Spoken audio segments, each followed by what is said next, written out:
All right, I'm here with another YouTube rebel, Dr. Suneel Dhand, who has also recently been in YouTube, among other jails, right? So, Dr. Dhand, do you mind just first introducing yourself to everybody? You have way more subscribers than I do, so I'm sure there are more people that know who you are than know who I am. But for those people who have not made it over to your channel, tell us who you are, please. Thank you. Hi, everyone. So I am an internal medicine doctor currently in the northeast of the United States in Massachusetts. I have worked up and down the East Coast. I grew up in the United Kingdom, went to medical school over there, then came over here for my residency. And since then, I have lived over here on this side of the pond. My interests, aside from internal medicine, which I practice in the hospital and as an outpatient, I am very much into lifestyle medicine, health and well-being. I try to promote that a lot in my videos as well. And over the last 18 months, like a lot of us, my life has been completely consumed with COVID-19. I've been called upon to work at the front lines, treated hundreds of patients with COVID-19. And in my videos, I've been highlighting a lot of what I believe have been fundamental errors that have been made in our COVID-19 management, not just in the United States, but all over the world as well. All consuming right now. Hopefully the situation improves over the next few months, but still very much following the situation on a day-by-day, week-by-week basis. Okay, so that brings us then, I guess, to what happened to you. Tell us a little bit about some of the videos that you've been doing that are related to COVID and what you just described, your specialty, that have been okay. Let's start with the easy stuff, because Okay. I will say to everybody, most people know that I do kind of like science light at the beginning for the YouTube crowd. And then for those who want the actual full story that's not sanitized to avoid censorship on YouTube, you got to go to my other platforms. And I should say you and I met because we're both on Locals. So why don't you promote Yeah. your Locals real fast, as I will also promote mine. Sure. Well, I joined Locals about 3 weeks ago, and I did so because of my experience on other social media platforms. I found out about locals.com after doing my own research, and it was founded for the specific purpose of avoiding big tech censorship. I've been very happy with my experience over the last few weeks. A lot of my supporters have come over to locals.com from other big platforms like YouTube. And I do believe that this is going to be very much the future of social media, and big tech is going to learn some lessons very soon when people start moving away from them. Okay, what is your Locals URL? Mine's AllisonMorrow.locals.com. Mine is my name, Dr. Suneel Dhand.locals.com. Okay, great. All right, so yes, let's go to some of the videos that you've been doing, and I'm gonna, while you're talking, I'll pull up your YouTube channel. Give me some topics that have not been flagged, so we know what seems to pass on YouTube for you. Sure. So my main interest, as I said, lifestyle medicine, and this is intrinsically linked to COVID-19. When I've talked about this issue, I haven't faced any censorship. When I've done other videos on aspects of lifestyle medicine, I haven't faced censorship. But as soon as I get onto COVID-19, and if I'm talking about any type of data at all that might be raising questions, which actually in terms of science and medicine is exactly what we should be talking about. That is the core fundamental of good medicine and science. Those are the ones which have been flagged. And if I can draw a few repeated examples, when I'm talking about COVID-19 strategies in other countries, other Western countries like the United Kingdom, Israel, Ireland, it seems like the United States big tech institutions have major problems with that if it is not following what is being said here in the United States. And that to me is completely outrageous that they would take information from other countries. I can give you one specific example. I talked about how over the summer in the United Kingdom, top government advisors and scientists were hotly debating whether or not to vaccinate children.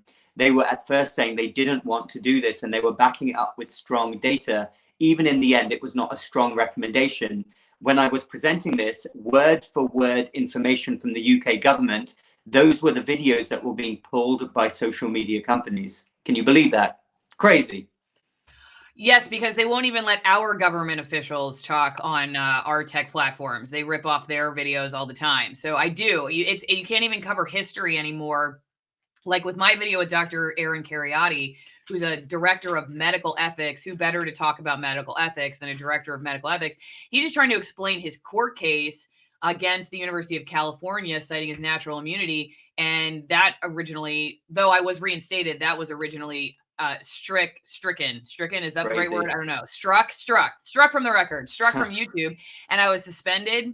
And but you have to go to Twitter and then kick up dust. And I was watching your video about your deplatforming, and you were talking about it sounded like you felt the same way about it that I do, which is even if you get back in, to me, it's not a win, because if all it is just whoever can make the tech companies or the government or whoever else is in control the most uncomfortable, then that's always going to be somebody or some organization, some special interest that has the most power.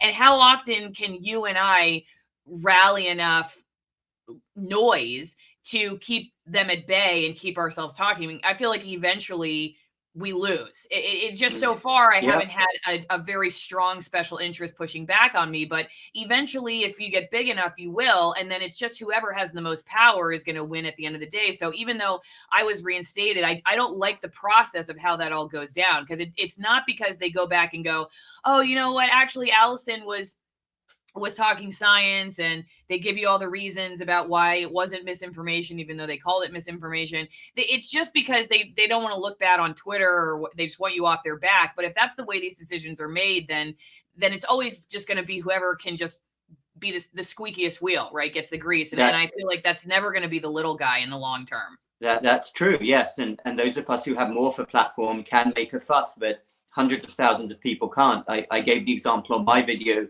when I was kicked off LinkedIn for misinformation. They actually deleted my whole account. And to be honest, I was ready to just leave after making my video on other platforms. But it was someone that was watching that happened to have a contact. It sounded like this person was in Europe, in Switzerland, and they got in touch with me and said, listen, you are not spreading misinformation. I actually know somebody that's quite high up at this social media company. Let me see what strings I can pull. And then literally within hours, I got a flood of apologetic emails. And it's incredible that it would take that sort of connection to make things happen. Whereas without that, most people don't have that level of recourse. When you actually have the data to cite it, you would think that would pass the bar more easily because you have the data. It just seems like, from the people I've interviewed and seen it on my own channel, the stronger the data that points in the opposite direction of what they allow, the worse off you are, which doesn't seem to be very scientific at all. No, and that's true. Yeah, because you're hitting people hard and these people, let's not beat around the bush here. These are anti-science people. And I do not believe the majority of people in my profession, which I can speak for, are like this. But unfortunately, over the last 18 months, we've had a small but vocal minorities, and that seems to be always the case recently, who is ruining everything. But they have accumulated positions of power in academics, in major organizations, and they're able to do this. And nothing could be more anti-science. And it's all going to come out in the end. These people will have to answer for what they've done. These people who are making these decisions. And instead of what a good doctor or scientist should do, if you see data that is pointing in an opposite direction to what you think, you should take a step back. You should be thoughtful. You should have open, rigorous debate. These people are the opposite. They respond with extreme anger. They want to silence people and data that they don't like. I mean, it's just awful and an affront. And I'm embarrassed. I'm truly embarrassed. I consider myself a doctor that likes to follow the data and have open debate. It's crazy that this has been happening over the last year and a half, and that we even need to be having this discussion. It seems like your profession is facing the same reactivity that my profession of mainstream journalism did when everyone was yelling fake news at us. Instead of asking, why are these people saying fake news? Could we have possibly spread fake news? Why do they hate us so much? And did a little bit of self-reflection. We just looked at them and said, you're just crazy. We're not fake news. That was all started by Trump. You guys are nuts. We're fine. We're the bearers of all good things, informative. And now I see medical doctors acting the same way. Fauci, if you question me, you're questioning science. Instead of looking at the distrust and the discontent and saying, how could we have possibly mishandled our profession or this public health response that has incited this kind of reaction from people? I've seen medical doctors now dig in the same way I saw journalists dig in. I'm curious if you've seen the same thing. Yeah, I've seen exactly the same thing. And ultimately, this is a very human phenomenon. I made a video a couple of weeks ago on groupthink, and that's what we're dealing with. And unfortunately, if you look at history, Alison, you will see that some of the biggest perpetrators of groupthink and bashing down on opposing views have been people who claim to be people of science. It's very sad, but it will exist in all fields because we are all human, no matter what the level of our education. It just has more consequences when it's happening with people in medicine and science because they're making very big decisions. And you can see things swing very quickly. That's the irony of it all in a way. I mean, if you take, for instance, the lab leak theory, I did not believe for a moment initially in March 2020 that this was a lab leak. I even made videos and posts on how horrendous these wet markets were. And slowly I started to hear it more and more. And I've had a number of specialty colleagues come up to me. I had recently someone, she actually runs her own lab. She's highly intelligent, a professor. She said to me, she thought the whole time that this was man-made, something very unusual about how it's spreading, the sequencing of the virus. And I'm sure a lot of people thought that. And now it's become very much a mainstream thought. So are you saying that you changed your mind on that one? Because oh yes. Okay. I think now the overwhelming evidence is that it was man-made. We may never prove it. That's my own thought, having heard everything I have over the last few months. Yeah, it seems more and more like less of the question of that and more so what was the U.S. Involvement in gain of function research. It's a fascinating question, and sometimes I hear people say to me, what we're allowed to debate is sometimes a smokescreen for what we're not allowed to debate that's past that. So in other words, I hear from a lot of people kind of wondering if like we're all fixated on the division over the vaccinated versus the unvaccinated and the things we're allowed to argue about, eerily not talking about what our own government's roles may have been in even creating this problem in the first place. And that's something that our own government officials are arguing about right now. Obviously, we're regularly seeing Rand Paul and Anthony Fauci go back and forth, which you'll have a hard time sometimes finding that stuff because that can be ripped off of the tech platforms. Before we get to the rest of this video, don't forget you can support my work by also checking out my sponsors and having a glass of wine or a cup of coffee in honor of free speech. The first is AlisonWinePromo.com, Alison with 1L winepromo.com. You get 50% off of my favorite Argentinian Malbecs and 50% off of shipping. They have switched out the 3 bottles from the last pairing, so check them out. Many of these are high altitude wines. They're very robust. They use no flavoring, no filtering, no dyes, and no excess chemicals. But if you need something to wake you up, like a strong cup of coffee, check out twinenginecoffee.com/Alison, twinenginecoffee.com/Alison. They've got a wide variety of roasts. These are high altitude, shade grown Nicaraguan coffees that are also USDA certified organic. They also do a lot of great work to help prevent sea turtle nests from being poached.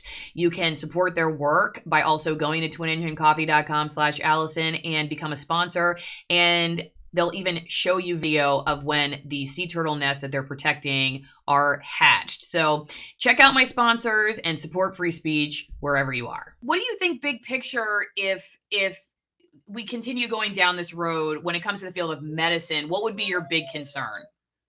My big concern in the short term is that what's going to happen is you're going to get a significant minority of doctors and scientists who will become very disillusioned with the profession and will kind of withdraw from it and turn a blind eye more and more to things and go into a cocoon, as it were, when they should be speaking out more.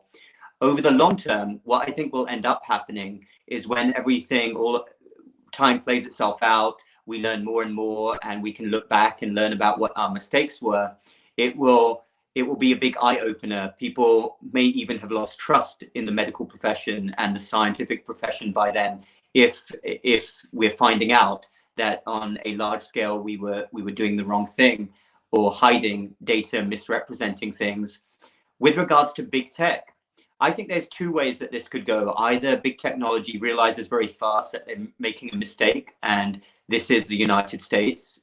We have a supposedly free country.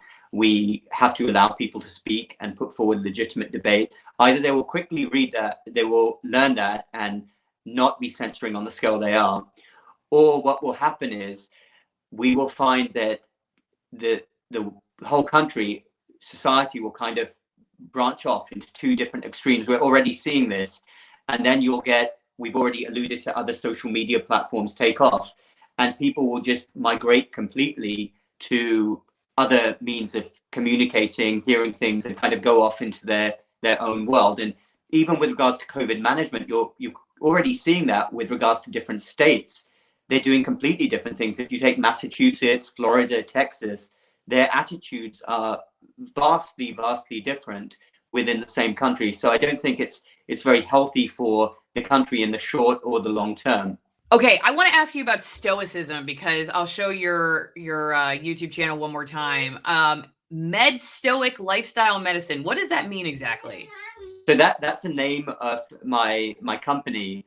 Lifestyle medicine, as I've already mentioned, is the field of medicine I'm very much interested in. We don't talk about anywhere near enough in mainstream healthcare. So that's all about what can you do in your life to maximize your health and well-being, obviously focusing around nutrition, physical activity, but other factors come into that as well, de-stressing, sleep, a whole load of other things that will contribute to your wellness. Where the Stoic comes from is over the last couple of years, I've become a big follower of Stoicism.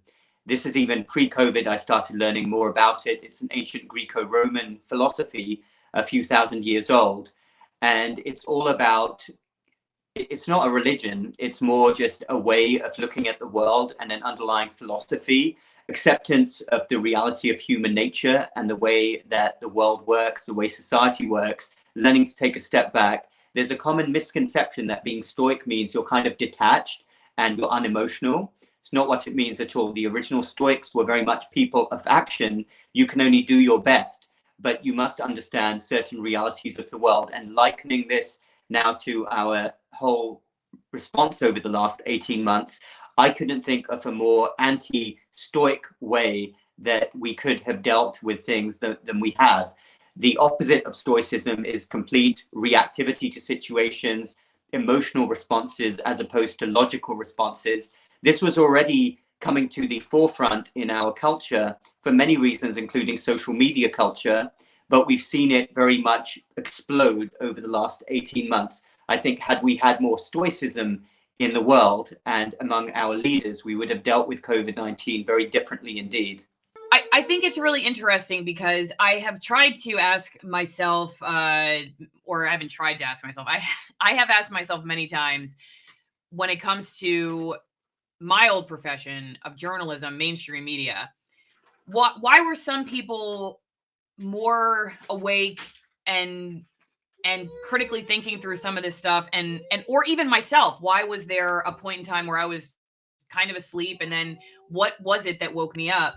And one of the things that I think has made a big difference was that, and I didn't intend it to be this way, but I started hiking when I moved to Seattle, and I was spending a lot of time in quiet for the first time in my life, like hours and hours and hours of hiking by myself with my dog.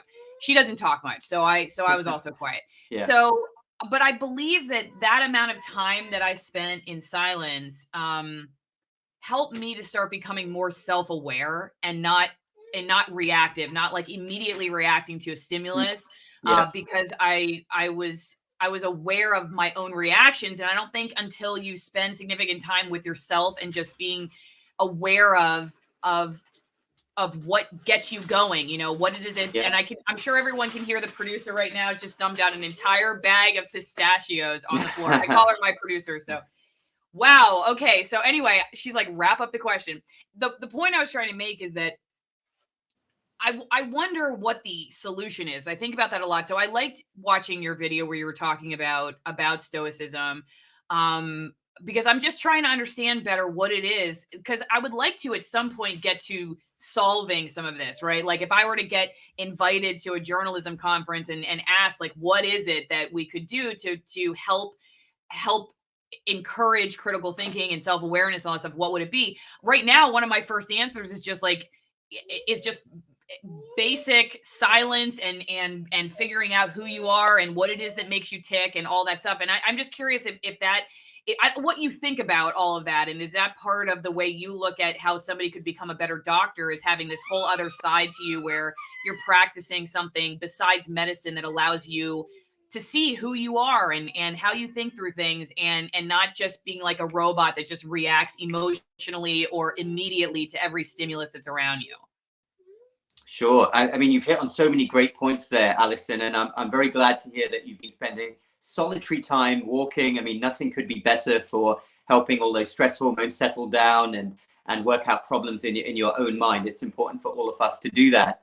The problem with modern day culture is because it's the opposite of stoicism, everything kind of can escalate out of control very, very quickly. I'm not sure how you can get this awareness right now, as the way the world stands, to a large group of people all at once. It may just be on an individual basis, small things happening at once, or getting the message out as much as you can to as many people as you can. But I don't see any way that suddenly our whole culture will change, because everything right now is about being reactive. I mean, you look at Twitter, and sadly, one of the worst Twitter, if you go to different handles right now, one of the worst is Med Twitter. For doctors who are supposed to be there, you will find an unbelievable amount of emotional reactivity and anger. And again, it's catering to a very basic human instinct. I don't have all the answers right now how we get out of this, apart from, as you said, us all learning one by one the best way to avoid being reactive. Because ultimately, Alison, what this is about, it's not just about finding solutions to complicated problems, it's also about our own happiness. And I am really of the belief that if we're all reactive like robots all the time, the way things are in the world, we'll keep finding unhappiness every day. And it's playing off the social media algorithms too. They are deliberately targeting us with whatever is going to trigger us, and we get into this escalating cascade of emotions. So I do my best in my videos to promote stoicism wherever I can, bring people that level of awareness, but ultimately we're all going to have to make our own choices and come to our own self-realization of what is it that triggers us, why are we unhappy, how do we get that level of calmness where we can think things through properly and hopefully come to the right solutions. I don't have anything else, unless is there anything else you'd like to add before we go? Not really. I mean, we've covered a lot of the topics there. Thank you very much for having me on. I hope that's been helpful. And it's going to be a really tough few months ahead. With COVID-19, I know now the focus is on a booster program for the winter. We will see what happens with COVID numbers in terms of people getting hospitalized and deaths. And if you look at natural pandemic curves, it would suggest that we should very much be on the wane now with regards to severity of illness. I really do hope we can reach a point. This is my mission to say that COVID-19, yes, it's a serious illness in some people. We've had a lot of very, very sick people. We've had a lot of deaths over the last year and a half. I still do maintain, and I'm not going to budge from this belief, that despite that, we could have dealt with this all over the world in a much more calm, logical manner that would have had a lot less collateral damage. All right, Dr. Suneel Dhand, thank you so much for your time today. Sure. Thank you for having me.